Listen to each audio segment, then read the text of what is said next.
الحمد للہ وحدہ لا شریک لہ والصلاة والسلام علی من لا نبی بعد۔ شیخ محمود افندی رحمہ اللہ تعالی کے جانشین اور خلیفہ الشیخ حسن افندی رحمہ اللہ تعالی رات کو انتقال فرما گئے ہیں۔ انا للہ و انا الیہ راجعون۔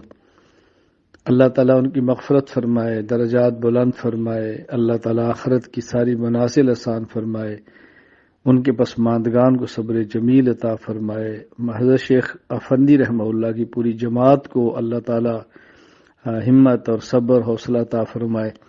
حضرت شیخ محمود افندی رحمہ اللہ تعالیٰ نے ترکیہ میں بہت طویل عرصہ تک کام کیا ہے، 100 سال کے قریب عمر پائی ہے، اور اگر یہ کہا جائے کہ پورے ترکیہ میں اس وقت جو دین کی بہاریں ہیں اس میں بہت بڑا حصہ شیخ محمود افندی رحمہ اللہ کا ہے تو یہ بے جا نہیں ہوگا۔ اور شیخ محمود افندی رحمہ اللہ کے جو خلیفہ کے انتقال ہوا شیخ حسن 70 سالہ اپنے شیخ کی رفاقت اور صحبت میں رہے ہیں۔ اللہ تعالیٰ ان کی مغفرت فرمائے، درجات بلند فرمائے، اللہ تعالیٰ ہم سب کو آخرت کی تیاری کی توفیق عطا فرمائے۔